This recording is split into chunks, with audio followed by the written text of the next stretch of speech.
Project name is multipurpose sewing machine.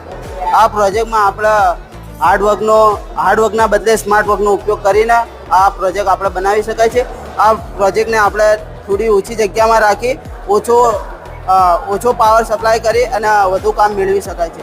આ પ્રોજેક્ટની અંદર આપણા સર્ક્યુલર મોશનને રેસિપ્રોકેટિંગ મોશનમાં રૂપાંતર કરી શકાય છે. આ પ્રોજેક્ટમાં એક crank, railway track, sleeve, flywheel અને મોટરનો ઉપયોગ કરી શકાય છે. આ પ્રોજેક્ટ આ રીતે કામ કરે છે.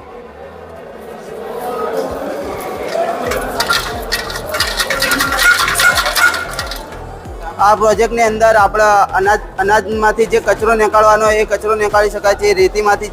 રેતીમાંથી મોટા પાર્ટ્સ હોય એ નીકાળી શકાય છે. મોટી કપચીમાંથી નાની કપચી રૂપાંતર કરવા માટે આ બીજી જાળી છે. બીજી જાળીનો ઉપયોગ કરીને આપણે એ મોટી જાળીમાંથી આપણા કપચીના નાના